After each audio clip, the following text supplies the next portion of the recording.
A grizzly cub is being pursued by a mountain lion. Upon catching and cornering the cub, the little guy does the only thing he knows to do. Standing upon his two hind legs, he makes himself appear as vicious as possible and lets out the biggest roar he can muster. The mountain lion is seemingly impressed and shrinks back. As the camera fades back, behind the cub is shown a humongous mother grizzly bear, seen on its hind legs issuing the warning to the mountain lion. In reality, the cub was no match for the mountain lion. But in the protection of the mother grizzly, the mountain lion is hardly a match for his counterpart. This is the picture Paul was trying to paint. With God having our back, much akin to the large grizzly, what possible opponent could compare? Or with respect to the military, an Apache helicopter would suffice. The enemy has learned, when Apaches show up, it's time to tuck tail and quit fighting. It's just not even worth taking pot shots at them. This they know, as you all can attest.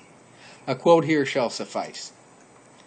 Now, if there's one thing you can be sure of, it's that nothing is more powerful than a young boy's wish, except an Apache helicopter.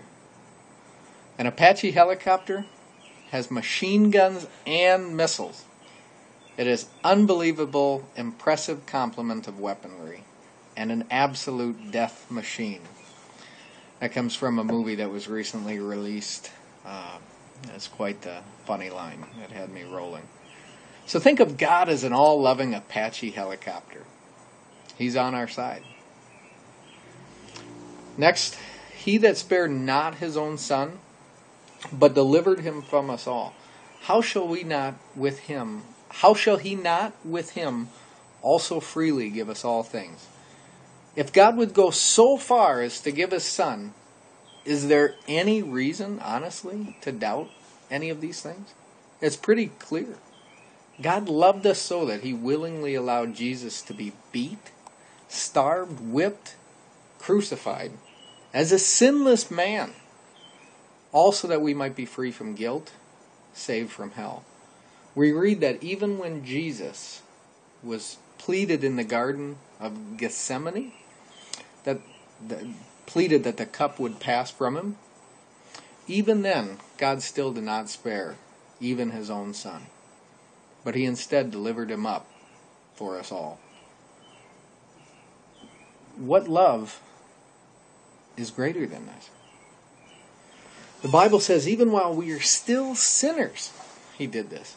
So whether people care, whether people are cognizant of the fact or oblivious to the fact, Christ sacrificed his life that all, whether one is a holy roller or the chief of sinners, as Paul referred to himself, for murdering Christians, the love of God is sufficient. It's unlimited. It never ends. Who shall say anything to the charge of God's elect? It is God that justifieth. Who is he that condemneth? It is Christ that died, yea, rather, that is risen again. Who is even at the right hand of God, who also maketh intercession for us? Paul here is asking, who is bringing a charge against us? Reference in court, he asks, where's the prosecutor? Who is charging this man or woman? Without a prosecution, without a charge, it's as if no crime has been committed. Who here doesn't like guns? I say that just to get your attention. We're all military here. I imagine to some extent you appreciate them. If at least for when it comes in handy and we find ourselves needing one. Apart from me, I have my Bible to thump people over the head with. You're probably wondering what guns have to do with this sermon. Well, let me expound. My dad has always been a gun fanatic. And whether you agree with his stance or not, he's always told me that if his life were in jeopardy and he felt the need to use his gun to stop the threat, and save the life of himself or his family, that he would shoot to kill. This means he would likely fire 2 or 3 shots as compared to a single shot, and he'd be aiming for center mass. His rationale is as such. Given that the laws are typically stacked heavily against one using a gun, he feels he'll fare better in court if the intruder is not there to present his case against my dad. The likelihood of the perpetrator swaying the jury somehow is less when he is not there to plead his case.